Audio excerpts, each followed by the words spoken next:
Почему не принимает Европа Турцию? Она боится. Что мы-то не боимся?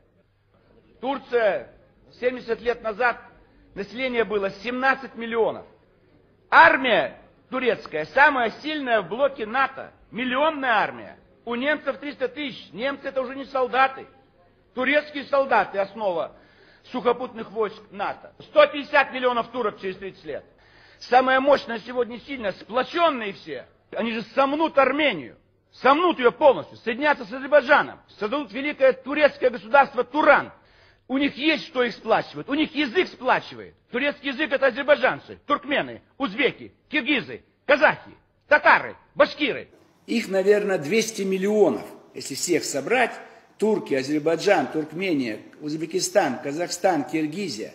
У нас Горный Алтай, Хакасия до Красноярска, Красноярский край. Там еще есть вот река Енисей, енисейско-архонские надписи на тюркском языке. Древние тюрки там.